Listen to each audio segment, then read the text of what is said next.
Programa Opiniões com Alma. Todas as sextas-feiras, semanalmente, os convidados partilham a sua opinião sobre temas atuais, sobre temas do passado e sobre perspectivas do futuro. Cada convidado traz consigo uma mão cheia de histórias com alma para contar, onde as profissões, a família, percursos de vida, saberes e sentires são o centro das conversas. Programa Opiniões com Alma. Todas as sextas-feiras, de Paula Jorge. Muito boa noite, sejam bem-vindos ao programa Opiniões com Alma. Um programa que tem sempre um convidado para nos dar a sua opinião sobre temas atuais, sobre temas do passado e sobre as perspectivas do futuro. Irá falar-nos também sobre o seu percurso de vida, sobre as escolhas profissionais que fez, onde os laços afetivos são sempre o centro das nossas conversas. Hoje temos connosco Regina Rocha. Muito boa noite, Regina Rocha. Olá, muito boa noite. Paulinha. Muito obrigada por ter, aceitado. Posso-me tratar por tu. Obrigada. Podes. Obrigada. Aliás, acho que até nos deveríamos tratar Isso por tu. mesmo, isso Dá mesmo. Muito obrigada. Há uma intimidade maior. Muito obrigada. Regina, muito obrigada por teres aceitado de imediato o nosso convite. É um gosto muito grande termos-te aqui no auditório da Rádio Lafões. E de facto é uma pessoa que eu conheço há relativamente pouco tempo, mas que me entrou no coração. Para quem não conhece a Regina Rocha foi durante muitos anos, esteve ligada ao ensino, foi inspetora precisamente da Educação, do Ministério da Educação, na região Norte. Muito bem, muito obrigada. É uma mulher de cultura, é uma mulher que promove muitos eventos, é uma mulher que já escreveu um livro, declama lindamente, e eu convidei-a para estar aqui conosco, a fazer companhia, a fazer um serão muito agradável lá para casa para os ouvintes que estão realmente a ouvir-nos no auditório da Rádio Lafões. Regina, esta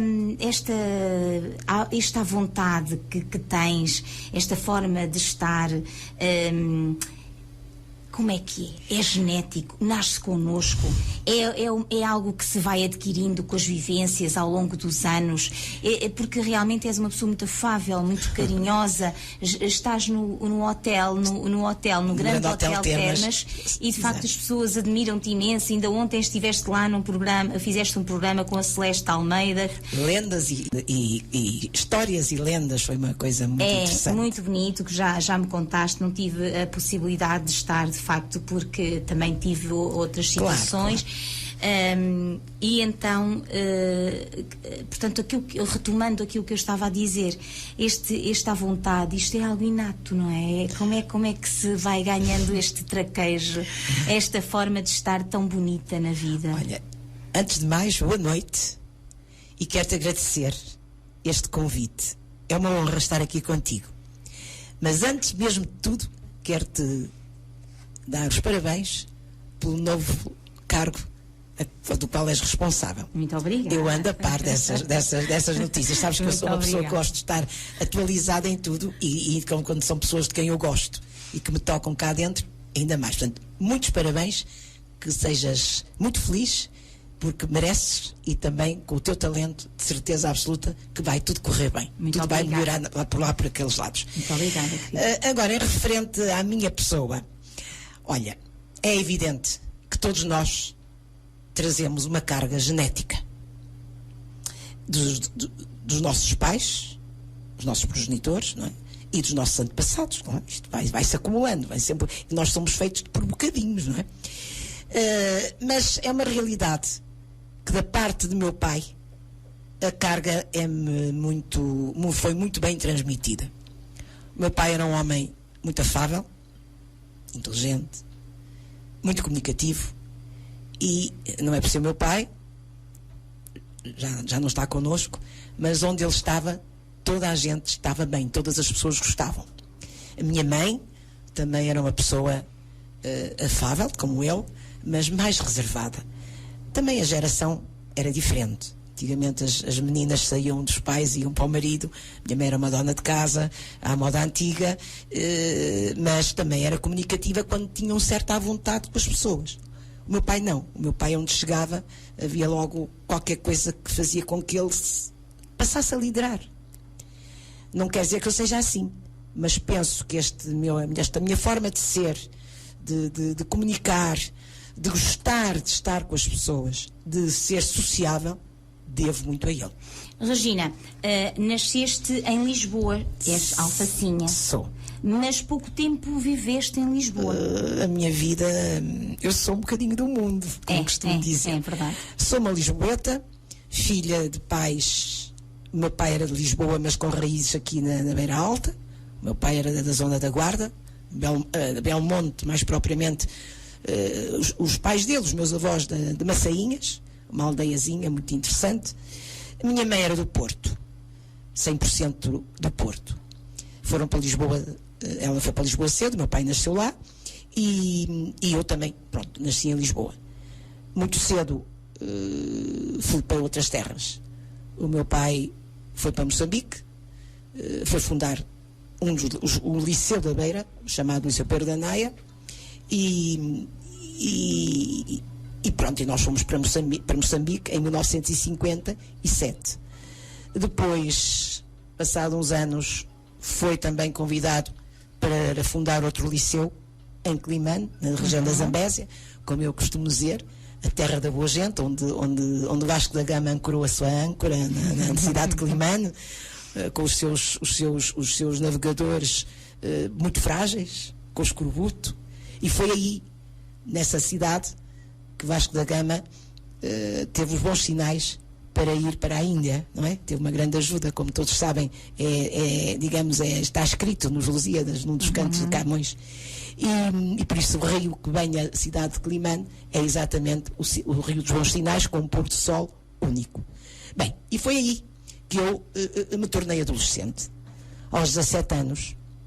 Uma fase muito importante da nossa vida. Muito importante, uma idade muito marcante, uma idade em que realmente os meus amigos, foi a idade em que nós criamos os nossos amigos.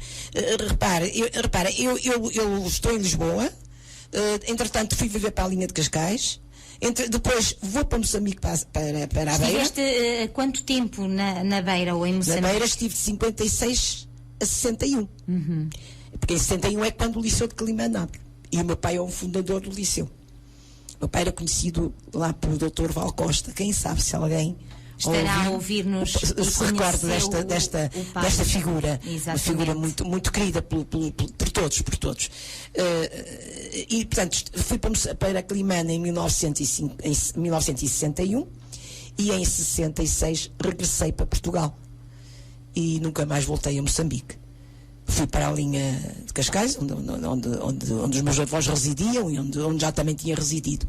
Entretanto, os anos passam, estudei, conheci o meu marido e vim viver para o Porto, porque o meu marido era do Porto. E a minha vida foi vivida 49 anos com o meu marido, uma grande parte dessa vida na cidade do Porto, mas depois, a determinada altura, passei a residir na aldeia. No concelho de Sinfãs. E Regina, deixa-me perguntar-te, não foi um choque? Uma menina da cidade, sempre habituada a outras vivências, de um momento para o outro vai para a aldeia? Olha, eu tive vários choques, várias adaptações. Talvez seja uma das razões porque eu me adapto a qualquer situação com uma determinada facilidade, aprendo a viver sempre que é possível de outra forma, porque é assim, a nossa vida é feita por fases. Há pessoas que têm mais dificuldade. Eu, graças a Deus, lá está, ou pela genética ou pelas vivências que também fui tendo, tenho uma certa facilidade. O primeiro choque foi realmente grande, foi quando eu vim de Moçambique, com 17 anos, em que tudo era muito diferente. uma época muito fechada aqui no continente, como se dizia antigamente. Lá está, é que é precisamente o contrário que as pessoas pensavam, achavam que nós estávamos, porque eu também nasci em Moçambique, os meus pais também estiveram lá, na Beira, mas eram cidades muito desenvolvidas, muito abertas. Com uma influência muito grande da África do Sul, da Rodésia, exatamente. Portanto, uma forma... Grandes hotéis, grandes restaurantes. O Estoril, uma Cuti, tudo aquilo. Pronto, e também o clima também ajuda, não é? Porque nós não as praias maravilhosas. Uma das coisas que me impressionou muito foi quando eu cheguei cá e claro, já estava a estudar, como é evidente, já tinha os meus conhecimentos a nível de instrução, mas eu ficava muito admirada em me estar à espera da época das colheitas, a época de semear, porque lá deita-se à terra e nasce no instante, não é? Não sei se concordas comigo. Isso, concordo. Pronto, o meu grande choque foi esse. É uma terra muito fértil. E não se percebe como é que há tanta fome. Mas pronto, isso já são outros problemas. Quando chego cá tenho um choque muito grande. Porque a forma de viver de lá era completamente diferente da que se vivia em Lisboa, na linha de Cascais. Não estou a falar do norte, estou a falar daquela zona. Exatamente. Claro. Frequentei o Liceu do Eiras e portanto, foi um choque muito grande e eu achava que não cabia. Porque estava habituado àquelas grandes extensões, àqueles coqueirais, àquelas estradas, àquelas praias, tudo muito amplo. E aqui achei tudo muito estranho, muito apertado. Pronto, depois adaptei-me e tive a felicidade de ter alguém que me ensinou e que me fez adaptar a estas terras. O meu marido. Uhum. Eu conheci o meu marido em Lisboa, por acaso. A vida é assim. Venho eu de Moçambique, vai ele do Porto e conhecemos-nos em Lisboa. Portanto, casei e vim para o Porto. Mais fechado ainda. Mas o meu marido pertence a uma família, já não está cá connosco, portanto pertencia a uma família da zona do Porto também, mas com casas de família na zona de Castelo de Paiva. De uma casa que fica em Fornos, junto numa freguesia que se chama O Casal, a Casa da Cardia e a Casa da Taipa. Pessoas fantásticas, pessoas com uma forma de estar na vida muito especial, muito sociáveis, muito comunicativas, também ligadas à cultura. E com uma parte fabulosa que era o Rio Paiva. Eu vinha muito habituada a nadar, gosto muito de praia, gosto muito de nadar, e portanto foi muito apelativo para mim conhecer aquele rio. E o meu marido ensinar-me a gostar daquele rio, a gostar da aldeia. Portanto, foi um choque, mas ao mesmo tempo fui-me adaptando. E de tal forma que a determinada altura da minha vida, eu e ele decidimos sair do Porto e passar a residir numa das casas que restaurámos na zona de Sinfãs, que se chama Souzelo, que fica a 4 km de Castelo de Paiva. Portanto, é este o meu percurso e pronto, e são os meus choques, não é? Mas, entretanto, depois há outras terras por onde eu tenho andado, como agora ando aqui por São Pedro do Sul. Mas eu penso que todas estas vivências, estas adaptações, esta questão de mudar de liceu, de mudar de terra, de conhecer outros amigos, faz-nos ter outras aberturas. Exatamente, experiência. Reparem, eu a primeira vez que não sei se diga isto, a primeira vez que cheguei a Moçambique, não é? E que fui para a escola, era a escola chamada Eduardo Vilaça. Eu entrei numa sala enorme, para mim era enorme, porque eu era pequenita, não é? 2 ventoinhas no teto. Temos noção de quando somos mais pequenos, o espaço exatamente. O espaço é muito, a minha ideia assume outras proporções. Tudo muito grande. Eu ia de uma escola dali da linha e, portanto, daqui de Lisboa, e chego e uma sala enorme e com uma mistura de raças, em que nós tínhamos os europeus, os mestiços, os indianos, os chineses e os negros. E negros africanos, digamos. Sim. E que nós aquilo é uma coisa, a pessoa fiquei espantada, mas claro que meu pai também era geógrafo e ia-me explicando o porquê das coisas, era um homem realmente era um grande pedagogo, ia-me explicando o porquê das coisas e claro, eu também ia começando a compreender e tudo isso nos faz também adaptarmos a qualquer situação. Sim, sim. Penso que tenha a ver, mas tem uma carga muito grande genética. Muito grande genética, mas lá está, era como dizias, as vivências, as nossas vivências também nos fazem abrir ao mundo, não é? Exatamente. Regina, esta passagem pelo ensino, a senhora inspetora, isso é. metia muito respeito. Sim. Ou eras daquelas inspetoras benevolentes, assim, cumpridoras, mas razoáveis, certamente? É assim, a inspeção, o próprio nome, as pessoas por vezes ficavam apreensivas, não é? Sim. A minha forma de estar na vida, a pior coisa que há é a pessoa exigir, ser prepotente, nem pensar. Portanto, eu queria as coisas direitinhas, como é evidente. A inspeção também funcionava de uma forma completamente de agora, não é? Eu já estou aposentada há uns anos, as coisas estão completamente diferentes. Eu era responsável por uma determinada área um conselho, digamos, era responsável por um conselho na parte da inspeção. A inspeção fazia apoio técnico-sistemático e controle e fiscalização. Claro, a parte mais desagradável era a parte dos processos disciplinares que surgiam, por vezes, os processos de averiguações, mas nós dávamos um acompanhamento sistemático às escolas. Um apoio sistemático pedagógico, muito pedagógico, porque quem faz controle e fiscalização já está a fazer tudo, não é? Pronto. E eu tive sempre uma forma realmente de estar um bocado aberta, talvez pelo meu feitio, pela minha forma de ser, e também pelas vivências e pelos ensinamentos que o meu pai me deu. E, portanto, quando chegava a uma escola, gostava sempre de pôr as pessoas à vontade, tomar um cafezinho, conversar um bocadinho, e depois, então, sim, irmos ao trabalho. Às vezes as coisas não estavam, enfim, tão formalizadas como deveriam estar, mas a pessoa aconselhava, esperava mais uns dias e as coisas iam ao sítio. Claro, encaminhava em vez de aplicar logo uma não conformidade, não era? Nunca fui aquela inspetora das pessoas terem receio de ver o carro parar e meter o artigo para fazer de conta que não estavam, nem pensar numa coisa dessas, porque isso acontecia, e acontecia com alguns colegas meus. É uma forma de estar na vida, uma forma de ser. Mas sempre gostei das coisas bem feitas, rigorosas, mas que as pessoas tivessem oportunidade de melhorar. À vontade. Claro. Democrata. Isso mesmo. Democrata, sempre acho que foi assim. Muitos anos, Regina. Foram 22 anos. Depois fui para a aposentação cedo. Tive sorte, porque vim com 36 anos de serviço e com 57 de idade. Muito nova. Outros tempos. Agora é complicado, é complicado. Foi assim olha, aconteceu.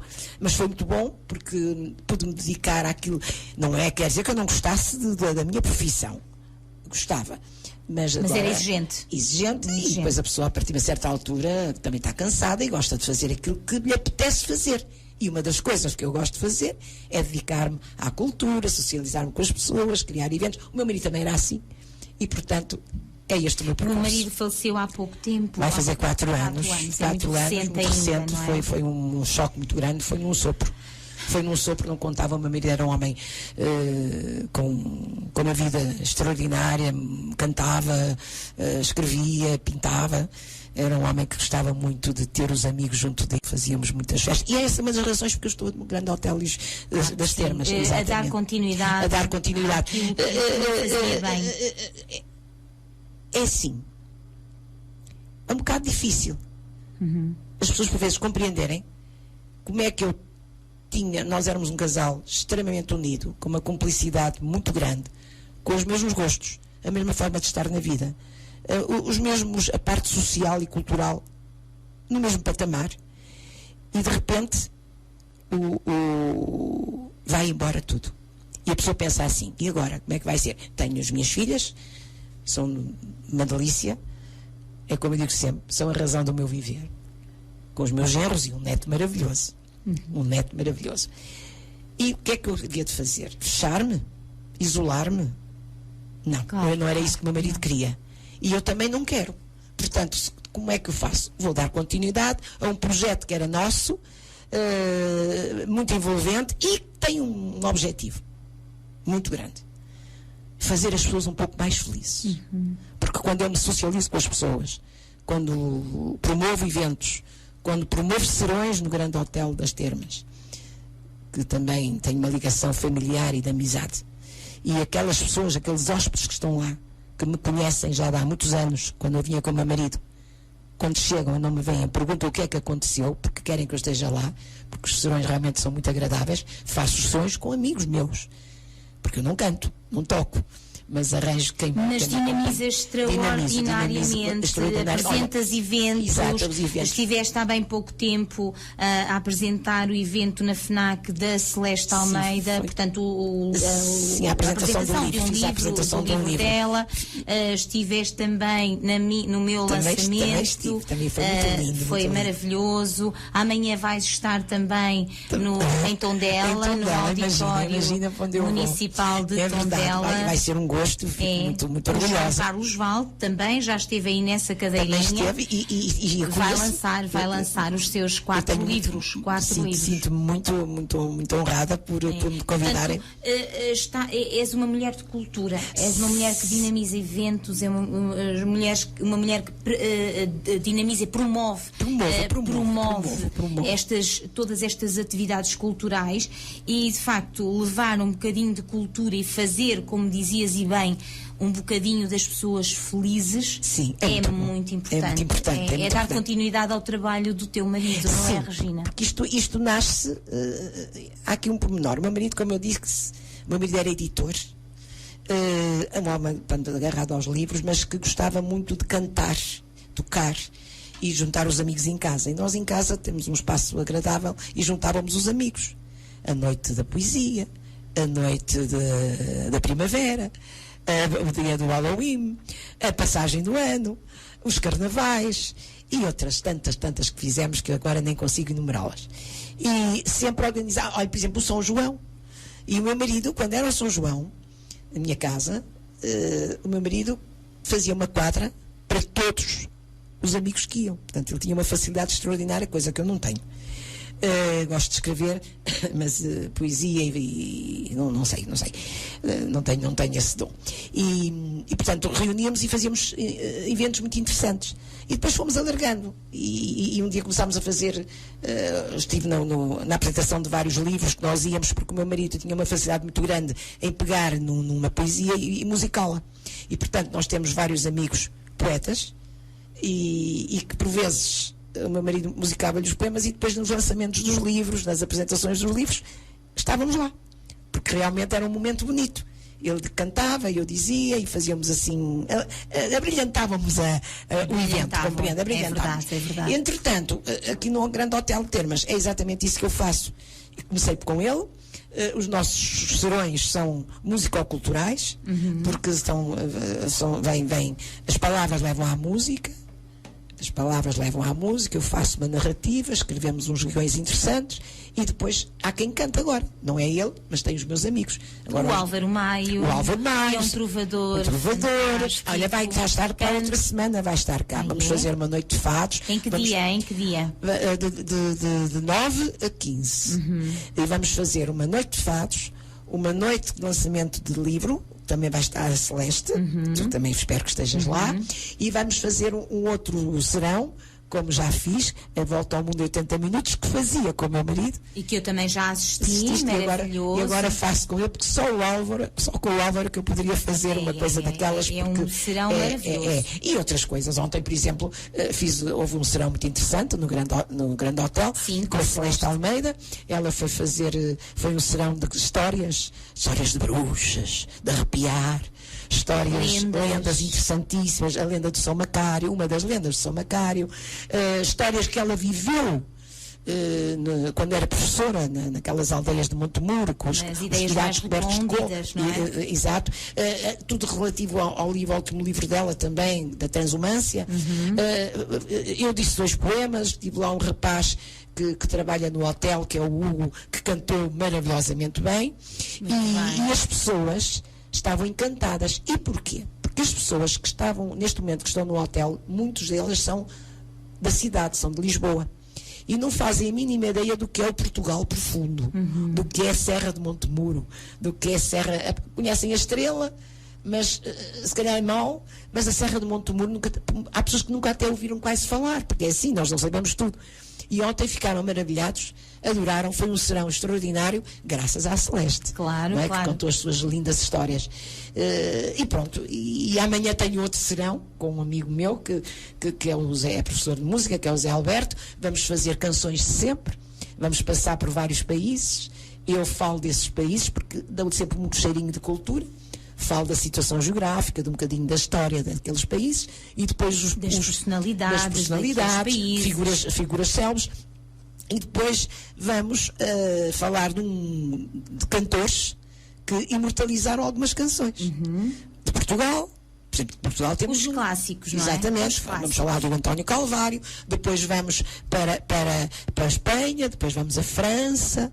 Vamos fazer uma comparação do que era a geração da minha mãe com a minha geração. Tem que introduzir, isto é só uma dica. Então, diz lá. Introduzir, já que estamos aqui na Beira Alta, já que estamos aqui em Lafões, a nossa querida Isabel Silvestre de Manhoce. Sim. Portanto, também era interessante, porque já que as pessoas são muito de Lisboa, estou aberta, não é? Exato, de todos os pontos do país. E a Isabel Silvestre é uma referência. Atenção, ela aparece muitas vezes aparece muitas vezes nos meus eventos, nas projeções, e por vezes a voz dela aparece de fundo.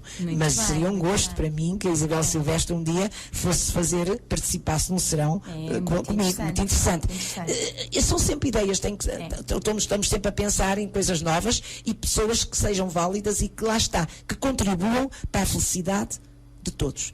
Eu costumo dizer, ali nas Termas, de um lado, trata-se da saúde física, ali no Grande Hotel das Termas, da saúde mental, com os nossos eventos e também com as tertúlias, com a participação de algumas pessoas que estão lá, e é assim. Muito bem. Regina, entretanto, poderíamos falar do livro que escreveste. Um livro maravilhoso, conta lá para casa. O meu livro? O livro. O meu livro é Um Tempo, um Lugar e uma Casa. Não me vou repetir, portanto, eu apenas quero dizer que comecei a ir para Castelo de Paiva, para a Casa da Taipa, que descendente da Casa da Cardia, nos anos 70, e fui registando memórias de pessoas, coisas que a minha sogra me contava, que a tia do meu marido contava, que o meu marido me contava, porque o meu marido, quando começava a falar de Terras do Paiva, era um autêntico monólogo. Contava as aventuras de quando era rapaz, que ele vivia no Porto, mas ia de férias para ali. Pronto. E tinha muitas histórias para contar. Muitas histórias. Tenho tantas histórias. E eu fui registando. Entretanto, também passei a registar acontecimentos durante a minha vivência. Portanto, este meu livro são 25 anos, fala a primeira parte da minha autobiografia e depois a partir de, como é lógico, as minhas raízes, as minhas origens, como é que eu apareço, não é? E como é que eu chego a Castelo de Paiva, e depois há uma parte do livro, o grande miolo do livro é exatamente as vivências vividas em Castelo de Paiva durante 25 anos da minha vida. É tão importante nós irmos registando. Registar os passeios, os banhos de rio,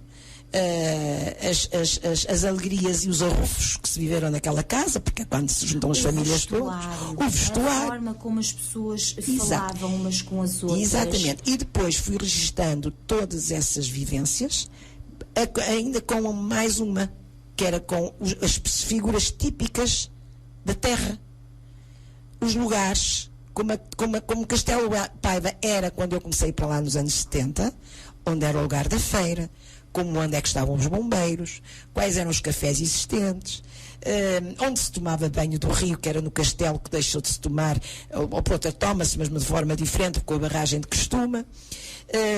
Portanto, fui registando tudo isso. A história, uma vez o meu marido comprou uma lancha, nós adorámos a lancha, todos vaidosos com a lancha. E aconteceu o seguinte: o dia mais feliz da lancha foi no dia em que a comprámos, e vou-lhe confessar uma coisa, e o dia em que a vendemos, porque a lancha aquilo dava uma trabalheira.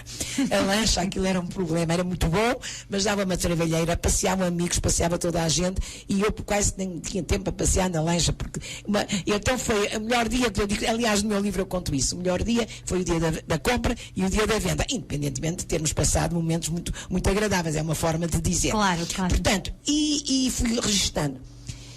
Eu tenho o hábito de registar tudo, passeios, vivências que vivo, vou registando. Não é um diário, mas é quase. E então fui registando estas coisas, estas passagens todas. Regina, vais registando no teu livrinho no livro. Ou diretamente no computador? Agora ando no computador. Agora já é no iPad. Agora, mas antigamente não. Antigamente era escrito, não é? Escrevia. Sim, eu também. Exatamente. Agora não. Agora faço. Mas houve um dia em que estávamos em casa, num daqueles jantares de amigos, estava com um amigo do meu marido, que era o Dr. Castro Monteiro, e eu estava-lhe a contar estas histórias. E ele disse: Regina, tem tantas histórias, porquê é que não escreve isso, faça um livro? Eu disse: não, agora vou fazer um livro. Faça, Regina, conta isso tão bem, está tão engraçado. E aquilo ficou-me na mente. Mas um dia, quando eu soube que ia ser avó,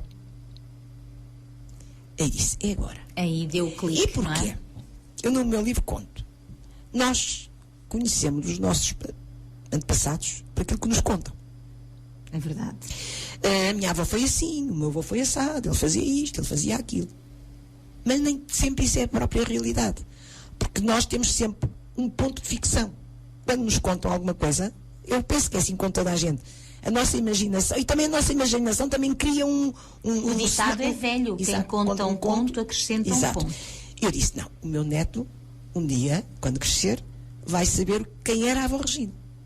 Pelas minhas palavras, pelo meu testemunho. A tua versão. A minha versão. E foi isso que me levou. Aliás, eu digo sempre: o meu neto, o meu amigo Manel Castro Monteiro, médico, deu uma ideia. Motivou-me um pouco. Mas a inspiração, a fonte inspiradora, é o Francisco, é o meu neto. Muito bem. E então escrevi o livro. O meu marido nem sabia que eu andava a escrever o livro. E como o meu marido era editor e escrevia muito bem, eu nunca lhe mostrava. Porque ele era muito crítico. Mas um dia eu estava a escrever já no computador, já estávamos numa fase de computador, e ele começou a dizer: mas olha que isso até está engraçado, mas isto está muito giro, tu estás a falar da família, da minha família toda da Cardia e da Taipa. E ficou começou muito orgulhoso. a entusiasmar-se. Muito orgulhoso, porque a casa de onde ele descende é uma casa do século XII. E nunca ninguém escreveu nada. Há registros oficiais, testemunhos, até em pergaminho, etc. Mas alguém que tenha escrito alguma coisa sobre a casa, nunca ninguém escreveu. Ele ficou orgulhosíssimo. Um tempo, uma casa, um tempo, lugar e uma casa. Um lugar e uma casa, sim. É um tempo, que certo. É o tempo antes de mim e o meu tempo. É um lugar que é onde a casa está implantada. E um lugar e a casa em si, que é a casa onde eu vivi momentos de muita felicidade. E que aprendi a estar fantástico, é fantástico. Mas é pena que já não haja, já esteja esgotado. Eu estou agora a tratar. Há muita gente que esgotei. Já falei com o meu editor, que por acaso é o Jorge Castelo Branco, o Dr. Jorge Castelo Branco, que abriu uma livraria agora nas Termas. É verdade. Tem uma livraria. Olha, até estou a fazer publicidade ao meu amigo. Nas Termas ele abriu uma livraria, está muito bonita, com um gosto extraordinário. E eu já falei com ele porque eu preciso de mais alguns livros, porque há muitas pessoas que me estão a pedir. Sim. Há muita gente que pede. Fez ontem 3 anos que eu editei o livro. Esgotaram, eu nunca mais pensei nisso. Tenho feito umas brochuras, assim, umas coisas engraçadas. Sim, tem que pensar numa segunda edição, não é? Estou a pensar. Aliás, eu fiz 2 edições, porque a primeira esgotou e depois fiz a segunda. Mas agora terei que fazer mais uma, já lhe falei. Já vamos, então na terceira. Já vai na terceira. Ai, que maravilha. Mas agora também eu penso que qualquer dia vou-me dedicar tenho altos registros de outras vivências. Virá se calhar mais outro livro, porque agora eu não resido na casa da Taipa. Eu resido na casa do Pedral, que é uma outra casa que também era dos familiares do meu marido, dos pais, e que nós restauramos e é lá que eu moro. Portanto, que também já tem muitas histórias. Mas, e que convém registar. Já está tudo registado. Isso. Está tudo registado. Então muito em breve, palpita-me que venha aí qualquer dia tem que começar a dedicar a uma coisa dessas. Mas é assim, passo aqui muito tempo, ando sempre muito entusiasmada, muito ocupada com os meus amigos do hotel, com os eventos, e pronto, e é assim a minha vida. Mas o livro é isso, e portanto, é uma autobiografia, é a vivência durante 25 anos naquela casa, naquele lugar, e tudo referente por exemplo, a figuras típicas, aquelas figuras engraçadas, também algumas histórias do lobisomem também, porque lá também há essas histórias, aquilo também pronto, em todas as terras há. Existem. E portanto, e outras, e como era é muito interessante que há pessoas que leem o livro e dizem, a feira já não é aqui, os bombeiros já não são aqui. Portanto, é uma fonte histórica. Começa a ser. Aliás, o prefácio foi feito pelo Presidente de Câmara, o Dr. Gonçalo Rocha, e ele ficou muito sensibilizado por eu escrever um livro sobre também a terra. Não é? Sobre a terra, sobre Castelo de Paiva, sobre Sobrado, escrevo essencialmente sobre Sobrado, faço uma descrição sobre Sobrado, que é a sede, e sobre a freguesia de Fornos, no lugar do Casal, que é onde se situa a Casa da Taipa e a Casa da Cardia. Que maravilha. Tens 2 filhas, não é? Tenho 2 maravilhosas filhas. Estarão a ouvir-nos neste momento. Eu não sei se estarão. Elas vivem no Porto. Elas vivem no Porto, Regina? Estão as 2 no Porto, aos fins de semana que estão quase sempre em minha casa, vivem no Porto, eu faço a minha vida repartida pelo Porto, pela minha casa e pelas termas, pela casa aqui pela... Como é que chegaste a esta aproximação, a esta afetividade que tens, a este vínculo às termas de São Pedro do Sul? Pronto, com as termas de São Pedro do Sul é através da Cristina, da diretora do hotel, da proprietária.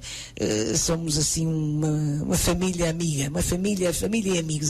Sim, mas começaste a fazer tratamentos ou casualmente? Foi um contacto, o meu marido contactava com o Carlos Matos e contactávamos com ela e começa a crescer uma amizade familiar mesmo e passámos a vir para cá.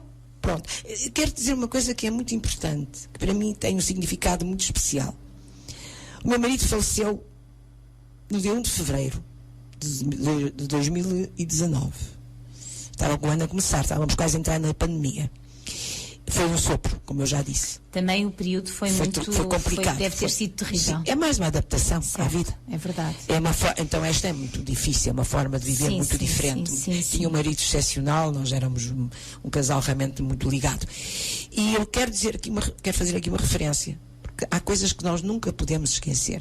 Nós já éramos muito amigos, muito ligados, vinhamos para cá, funcionávamos isto como a nossa segunda casa, que o meu marido adorava estar aqui, com as pessoas, com os hóspedes, com todos. No dia em que o meu marido faleceu, a primeira pessoa a ir visitar-me foi a Cristina Raposo. Cristina Raposo foi à minha casa. A primeira pessoa, sem ser a família, sem ser as filhas, como é evidente, foi ela. E virou-se para mim e disse: a tia Regina vai viver comigo para o hotel. Não precisa fazer eventos, não precisa fazer nada, só a quero lá. Isto são coisas que marcam. É um sentimento lindo. E eu só lhe disse: viver não, mas que vou partilhar a minha vida convosco, vou. E é o que eu tenho feito. É verdade. Eu estou aqui, estou lá. Claro, tenho autonomia, tenho o carro, meto-me no carro, faço aquela serra maravilhosa de Montemuro, venho e vou ao Porto, às vezes vou ao Porto, do Porto venho para cá. Esta semana até foi assim, saí de casa às 7:30 da manhã, fui ao Porto, tive que ir lá a uma consulta, do Porto vim para cá, vim aqui almoçar. Que maravilha. E pronto, é uma ligação muito estreita. São pessoas realmente com uma sensibilidade e um sentimento muito especial. Portanto, são família para mim. É família. É a minha sobrinha, Cristina, exatamente.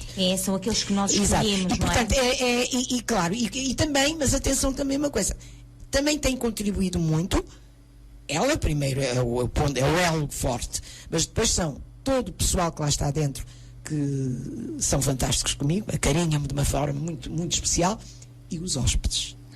Os hóspedes que já nos conhecem há mais de 10 anos. E que criam-se laços de afetividade muito fortes. Quando chegam eu não estou, perguntam onde é que eu estou. E se eu não venho. Portanto, eu quase que me sinto obrigada a estar aqui. Quando tenho que ir embora, eu digo... Mas é uma obrigação boa, não é? Boa, não, é uma obrigação muito boa. É saudável. Claro. E também me obriga a não parar. Sim. Porque eu estou sempre a lhes trazer coisas novas. Sim. Estou sempre a procurar, nunca quero repetir os eventos. É dinamizar de forma diferente. E, portanto, não é? hoje fazemos uma noite de poesia, amanhã uma noite de histórias, como foi a de ontem. Fazemos uma passagem de modelos com os hóspedes aqui, que é muito interessante, em que temos uma senhora, que é uma senhora de Santarém, quando ela vem com o grupo, é ela que é estilista. Este ano vai ser...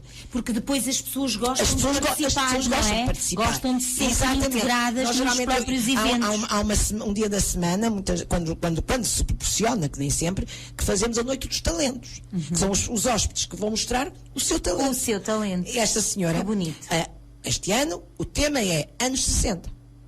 Que ela já escolheu. E eu concordei perfeitamente. Começar a avisar as pessoas que quando estiverem cá nessa época, nessa fase que vai ser em novembro, as pessoas preparam-se para fazermos um desfile, há prémios, há música, tudo que seja para as pessoas se sentirem mais felizes. Exatamente. E que vale a pena viver. Os convívios também estreitam os laços, muito, não é? Muito. Eu tenho conquistado... E acabam por ser mais do que hóspedes, são amigos. E eu aqui tenho conquistado muitas amizades. Uma das amizades és tu. Muito obrigada, me parece Regina, assim, portanto, são aquelas amizades que não são antigas, mas que há qualquer coisa que nos a Celeste a mesma coisa. E outras, as senhoras que agora até nem sei dizer, nem sei enumerar, porque são tantas as pessoas que me aparecem e depois, pronto, convidam-me, gostam de me ouvir declamar, gostam de me ouvir conversar e pronto, eu não gosto também, nunca digo que não, e é a razão porque amanhã também, se Deus quiser, estarei em Tondela. Em Tondela. Exatamente. No grande evento. Mas tudo isto graças a Deus também há boa vontade que as pessoas têm para comigo. Por isso é que eu, e também por essa tua genuinidade, não é? E por essa simpatia, porque as pessoas... há pessoas que nós gostamos de ter à nossa beira. Sim, não é? Exato. Nos sentimos bem. Pois as pessoas é isso que sentem, não sei. Sei que eu comecei o programa falando neste teu dom, que é o de cativar as pessoas, não é? Lá para casa, quem conhece a Regina, pois muito bem. Quem não conhece, é uma senhora maravilhosa, uma mulher linda. Muito obrigada. E de facto não é só uma beleza exterior, mas acima de tudo uma beleza interior muito grande. Olha, há uma coisa que eu tento ser autêntica. É isso mesmo. Não procuro imitar ninguém. Sou como sou. É verdade. Portanto, e se calhar, não sei, será essa tal mais-valia que eu tenho, mas eu também gosto muito das pessoas. Eu gosto muitas vezes de estar... Eu sou muito autónoma.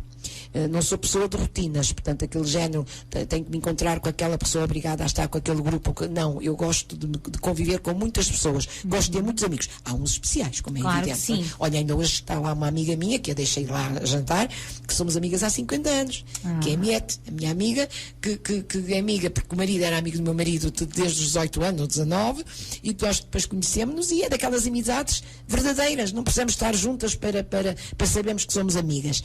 É uma amizade sã. Pronto. E agora, a verdade seja dita, Regina, desculpa interromper-te, mas com as redes sociais também as pessoas acabam por estar muito mais próximas. Muito mais. Não é? Mas muito mais. Muito mais próximas. A pessoa, mesmo estando sozinha, acaba por estar acompanhada. Porque, repara, eu estou aqui no hotel, saio do hotel, vou para casa. E começam a cair no WhatsApp, no Facebook, mensagens das pessoas. Então, quando é que está? Como é que não está? Era muito provável, sem as redes sociais, eu não tivesse tantos amigos. É verdade. Havia o telefone, sim, senhora. Haveria, mas longe, não é longe da vista, longe do coração. A parte visual, a parte física, deixamos-nos de contactar. E então, com este problema da pandemia, houve muitas pessoas que eu nunca me desliguei delas, através do Facebook, através do WhatsApp. Estás a entender? Exato, eu penso que é isso. É verdade. Isso é muito importante. E depois a pessoa vai dando umas notícias e isso é muito importante. Os laços ficam muito mais. E quer queiramos, quer não, Gina, estamos de facto na era da comunicação social, não é? Sim, das redes, da tecnologia. E temos que nos abrir. Exato. Ainda um dia destes falava com alguém e os jovens, que eles, a internet, a grande necessidade deles é a internet, porque estão sempre em contato com os amigos. Exato. E depois surgem outras profissões, que são os influencers. Tudo. E de facto temos que estar um bocadinho abertos também. Há uma coisa que nós podemos parar.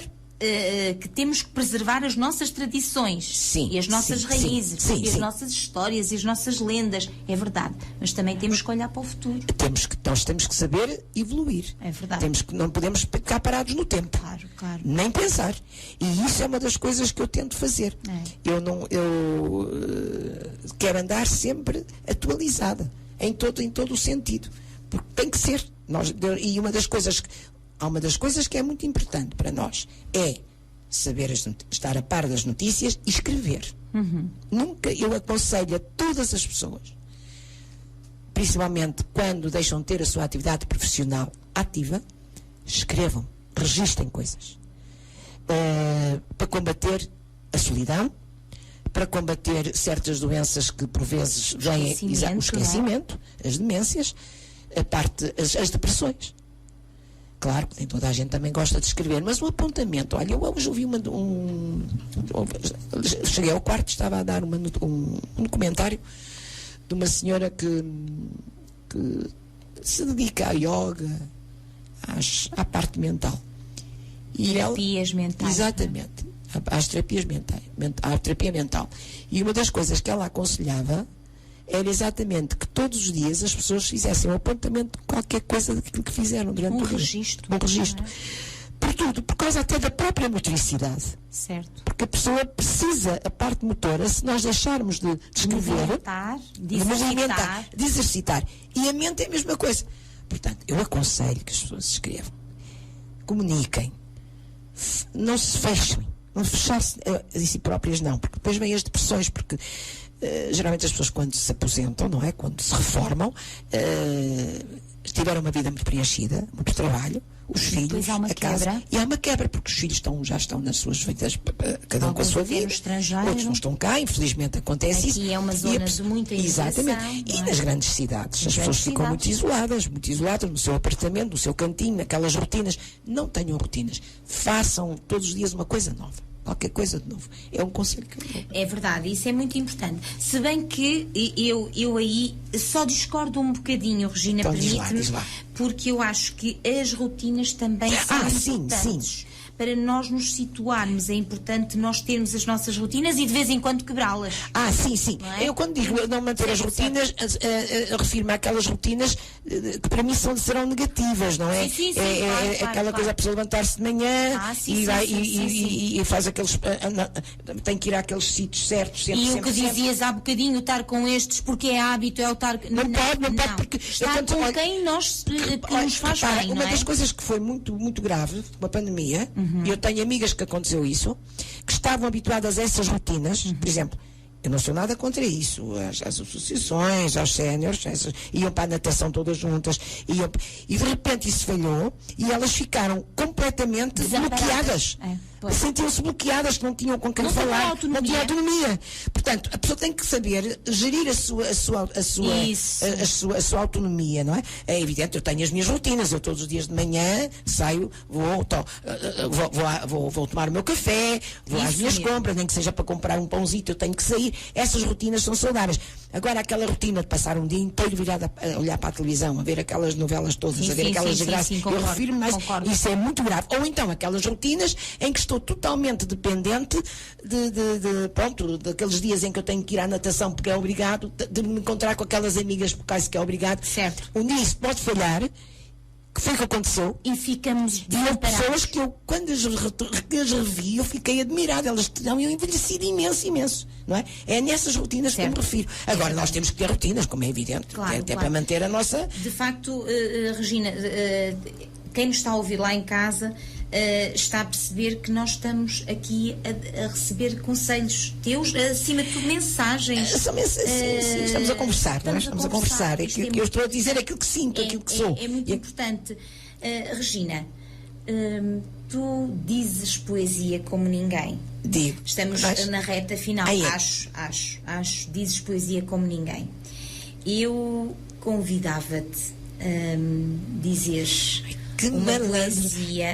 Eu sei, quem nos está a ouvir pensará que a Regina tem aqui uma cábulazinha, terá que a Regina não tem tenho. aqui... Estou a pensar. A Regina não tem aqui nada. Está com os bracinhos para baixo, está até um bocadinho inibida. Mas vai sair qualquer coisa. Mas queres que eu diga? Calma, quero. Eu estava aqui a ver agora o que é que vai. Foi quando nestes momentos a pessoa não tem às vezes dificuldade em se lembrar o que é que vai dizer. Eu gosto muito de Camões. Muito bem. Acho que todos nós portugueses temos um grande orgulho no Camões. Enorme. Tem coisas maravilhosas. Eu agora estou-me a lembrar desta. Verdes são os campos, da cor de limão. Assim são os olhos do meu coração. Campo que destendes, com verdura bela, ovelhas que nela vosso pasto tendes, de ervas mantentes, que traz o verão.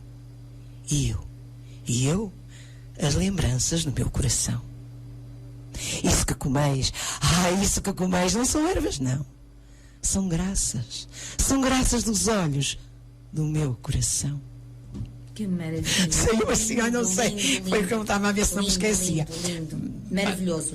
Regina, voltemos ao livro. Então, um diz lá. tempo, um lugar, uma casa. Tu descreveste-me aqui há uns tempos maravilhosamente aquela casa. Queres-nos descrever? E eu convidava as pessoas a aquela casa. Como é que era aquela casa? Aquela casa, mas primeiro eu vou fazer assim um convite aos nossos ouvintes. Vão estar sossegadinhos, alguns estão na sua caminha, que eu sei que estão, às vezes ligam a dizer professora ou Paulo, ou como quiserem. Ouvi o programa e estava deliciada a escutar a sua entrevistada, o seu convidado. Portanto, alguns já estão nas suas caminhas a ouvir-nos. Eu convido-vos a fecharem os olhinhos lá em casa e a escutarem esta descrição maravilhosa que eu sei que a Regina vai fazer dessa casa linda. Eu estou a fechar os olhos. Eu também. Então é assim. Imaginem um portão, uma avenida com alguns metros de comprimento, um terreiro largo, em terra batida, com um pinheiro da Índia no meio, e uma casa cheia de janelas tipo guilhotina, com duas alas que são as entradas da casa. Um lado, a entrada nobre, que se entra para um holo, com um santuário, uma capelinha, e depois uma linda sala de visitas. Foi assim que eu conheci, com aqueles sofás em palhinha, com 2 pianos, um de meia cauda, outro de parede, umas flores lindíssimas colocadas pelas mãos da minha sogra, que era uma artista a pôr as jarras com flores cheias de beladonas, aquela flor lindíssima que agora se vê nesta altura. Do outro lado, a entrada para a cozinha, uma casa de banho de entrada, um corredor enorme ao lado esquerdo, com uma cozinha enorme, grande, uma grande lareira, e depois uma grande sala de jantar, com os móveis tipo renascença, uma mesa oval primorosamente posta também pelas mãos da minha sogra, e depois 5 ou 6 ou 7 quartos, todos com móveis antigos, camas antigas, muito confortáveis. E os fundos da casa, uma loja imensa, com um grande lagar, que é considerado o maior lagar das casas do casal em Fornos. E depois, uns campos lindíssimos, com uma vista maravilhosa para o Rio Douro, para a Foz do Rio Paiva e para a Ilha dos Amores. É um encanto aquela casa.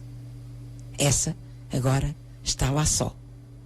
Porque a família é assim. Cada um foi para o seu canto e a casa está à espera que alguém, um dia, lhe dê vida novamente. Eu chamo-lhe a Casa da Saudade. Que lindo, que lindo, que lindo. Regina, falaste aí do lagar. Certamente que terás algumas lembranças e registros também das vindimas.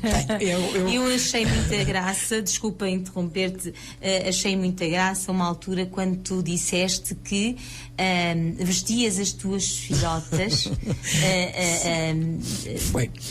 para esses eventos, para essas atividades, não é? Eu vou-te explicar, como deves... No início da conversa, estás a ver que eu não tinha afinidade nenhuma com a aldeia, não é? Tenho uma costela beirã, tenho uma costela do Porto e não tinha afinidade nenhuma com a aldeia, mas gosto muito da natureza e por isso é que eu moro lá. E então comecei a fazer o vinho. As minhas filhas eram pequeninas e um dia vestias a lavradeiras, de uma forma muito, muito rudimentar, e metias dentro do lagar para pisarem o vinho. Achei imenso. Elas todas sujinhas, todas. Eu não fui para dentro do lagar, mas elas foram. E Portanto, gostavas de proporcionar essas experiências que eu nunca tinha tido. Claro. E, portanto, a natureza, com a vivência das pessoas da aldeia, com aquela pureza, com aqueles cânticos, com aquela coisa... Esses registros fotográficos. Esses registros que eu também tenho no livro. E então, tenho as fotografias delas, pus uns lenços na cabeça, vesti-lhes uma saia, pronto, as sainhas que elas tinham, mas depois lá as enfeitei, e elas no meio do lagar a pisar as uvas. E depois também, antes disso, como é evidente, a irem apanhar as uvas com os vindimeiros. Também tenho, com os cestinhos. Isso era essa vivência engraçada que eu achei interessante, porque eu nunca tinha visto, mas queria que elas fizessem isso. Elas acham imensa piada. A mais velha ainda se lembra, a mais nova era mais pequenina, tem menos ideia. Era essa vivência, portanto, uma vivência também muito interessante, que não tem nada a ver com o vinho, era quando elas iam ao leite, com a leiteira. Porque elas ainda são daquele tempo, e na altura havia a vaca, e ao fim do dia as gazeiras, que nós chamávamos, iam buscar o leite. E então eu fui à feira, comprei-lhes uns soquinhos e comprei-lhes uma leiteirinha pequenina. E à tarde, lá iam elas com as caseiras, com as leiteirinhas e com os soquinhos buscar leite. Desculpa. E também tinham, também que sabiam mugir eu nunca sei se elas fizeram isso, que eu não ia com elas. Elas caseiras é aquilo. Elas deliravam ir. Havia às vezes o problema que a vaca estava doente, ou porque tinha febre e já não havia leite, e não se podia beber leite. Elas vinham excitadíssimas. Oh mãe, hoje não há leite, a vaquinha está doente.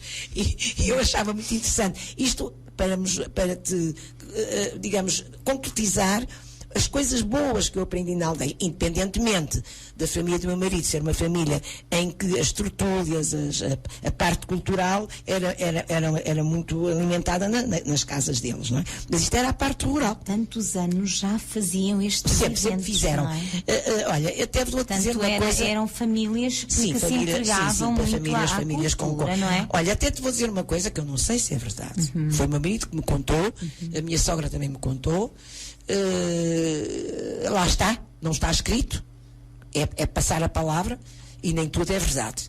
Mas a minha sogra e o meu marido contavam que o Frei Luís de Sousa, antes de ser apresentado publicamente, a primeira vez que resolveram, enfim, recriar o Frei Luís de Sousa foi na Casa da Cardia. Não sei se é verdade, isso consta. Portanto, eu não quero afiançar, porque são das tais coisas, não há testemunhos escritos em que isso aconteceu. Mas o meu marido contava... Mas é um passa-palavra. É um passa-palavra. É? Mas porque aquilo era uma casa de cultura. Aquilo era uma casa de cultura. Em paralelo à casa de cultura, havia a parte rural, porque antigamente essas casas viviam da costa da ruralidade, dos caseiros. E então a vindima, para mim... Mas acontecia uma coisa muito engraçada. O lagar ficava por baixo da casa, como é lógico, nos fundos. A casa era toda em soalho rica, riga, uma madeira muito bonita, com aquelas tábuas muito compridas, com um cheiro a cera, que era uma delícia. E na altura, portanto, não havia placas, não é? Portanto, aquilo era poroso, as fendas da madeira.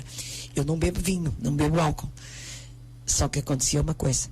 Quando era a altura de ferver o vinho, nós acordávamos de manhã com uma dor de cabeça, que eu acho que devíamos estar todos meio assim de ressaca, de inspirar aquele aroma, mas era um aroma, era uma delícia, aquilo era uma delícia. Mas lembro-me disso, mas era muito bonito. Agora já não se faz nada dessas coisas. São essas recordações, essas vivências que eu vivi lá, na Casa da Taipa, e que me fez escrever o livro, e que, pronto, recordar é viver. É verdade. E, portanto, está lá escrito. Isto são testemunhos reais. Mesmo quem ler o livro vê que aquilo são histórias que me contaram no tempo antes de mim, mas as que do meu tempo são reais. Claro, não foram contadas, foram vividas por mim. Claro. Exato. E ainda bem que as registaste, porque um dia mais tarde estarão para o neto. Exato. E o meu neto é muito, e todos os que hão de vir. Exato. O meu neto, quando uma vez, um dia, quando descobriu que eu gostava, não sei se tenho tempo para dizer isto, é uma coisa muito interessante. Quando foi isto da pandemia, não é? Eles foram para a minha casa. porque a minha filha, as clínicas tiveram que fechar e eles resolveram todos para a minha casa. Para mim, a pandemia até, nesse aspecto foi bom, porque o meu marido tinha falecido há pouco tempo e eu tive a casa cheia. Pronto, e estávamos... Ampararam-se uns aos outros. Foi muito bom, foi muito bom. É uma família muito unida, claro. Muito unida. As minhas filhas estão sempre comigo e eu com elas. E os meus genros são maravilhosos, tenho 2 genros brincalhões que estão sempre prontos para... querem sempre que eu tenha tudo muito direitinho, mas estão sempre a desafiar-me para coisas terríveis, estão terríveis. São malandrotos nesse aspecto. E depois tenho um neto ternurento. Mas quando foi a pandemia, começaram as aulas online. Portanto, isto foi uma experiência que toda a gente estava às palpa delas, não é? Desde os professores. Certo. E um dia a minha filha, eu estava a ouvir uma aula do meu neto, foi há 3 anos, não é? Estava a ouvir uma aula e comentei com a minha filha, isto é um problema. Eles estão desatentos, eles estão excitadíssimos, não sei o quê. Isto eu estou preocupada, porque para o ano, eles vão começar o ano e tal, e diz ele assim, e não sei como é que foi, ele disse, avó, mas tu percebes alguma coisa de escola? Eu disse, Francisco, a avó percebe de escola. E a minha filha disse, Francisco, a avó é professora, foi inspetora, toda arrebitada com ele. Não, a minha avó é escritora. Que engraçado. E eu disse, eu não sou escritora. És, porque tu tens um livro. Tens um livro que até fui eu que te inspirei. Achei o máximo. Depois tive a explicar que não sou escritora, gosto de registrar coisas. Mas eu não sei se ele algum dia, só quando for adulto, é que vai compreender que eu não era escritora, que também estava ligada ao ensino. E ele ficou surpreendidíssimo. Vó, mas tu percebes alguma coisa de escola? Estava a admirar e disse-me estar a comentar. A comentar e a dar tu és escritora, porque ele assistiu, esteve na minha apresentação, tanto na Câmara Municipal de Castelo de Paiva. E a avó também é escritora. E também aqui no hotel fiz muitas apresentações e, portanto, ele viveu aquilo. Ele está naquela idade de registar o mundo dele, na fantasia. Ele ficou admiradíssimo da avó. Pertencer, porque repara, os netos é assim, muitas vezes quando começam a crescer, os avós estão em casa, estão aposentados. Sim. Eles nem se apercebem da profissão que os avós tiveram. São avós. Exatamente. São avós. Não viveram, não estiveram presentes. Ele, a única coisa que tinha presente era eu ter lançado um livro. Olha, enfim. A avó é escritora. Que lindo. São coisas engraçadas da minha vida. Essa também é uma boa história para contar no próximo livro. Também é. Porque daqui a uns anos a gente pode esquecer. Exatamente. Tem muita coisa registada. Regina, estamos a terminar. Eu estava, antes de mais, dar-te os parabéns pela pessoa que és. Muito obrigada. Pelas histórias que nos contaste, pelas vivências, pela partilha. Eu costumo dizer que partilhar é um ato de generosidade. Sim, devemos. Nem todos conseguem ter mas acho que é muito importante. Esse dom, não é? De partilhar. Gostam muito de guardar para si e eu acho que é importante esta partilha. Enriquecemos todos, enriquecem as pessoas que estão lá em casa e é muito, muito importante. Regina, então, gostava que deixasse uma mensagem lá para casa aos nossos ouvintes, quem nos está a ouvir, deitadinho na sua cama. Já foste dando muitos conselhos agradáveis, o registar diariamente, o quebrar aquelas rotinas que às vezes, em vez de nos enriquecerem, só nos empobrecem, aquelas rotinas que não nos fazem bem. Todos esses conselhos que foste dando, fazermos aquilo que queremos, aquilo que gostamos, aquilo que nos faz feliz. Uma mensagem lá para casa. Olha, eu tenho que te dizer, a mensagem é assim: primeiro que tudo, que as pessoas vivam um dia de cada vez e que agradeçam o acordar de manhã, ver o amanhecer do dia. É uma dádiva, com saúde ou então com aquilo que nós temos à nossa volta, porque há sempre, por muito mal que uma pessoa esteja, há sempre qualquer coisa de positivo que nós temos que nos agarrar. Esperança, fé e muita paz, que é o que nós estamos a precisar numa altura tão controversa como nós estamos. E mais que tudo, transmitam aos outros o pouco de alegria que possam ter, para tornar os outros mais alegres. É isso que eu faço, porque eu, neste momento, eu sou uma pessoa alegre por natureza, mas tento não me deixar cair e transmitir. Uma das coisas que me faz bem é transmitir aos outros um pouco da minha alegria, solidariedade, amor, paz e esperança no futuro. Muito bem.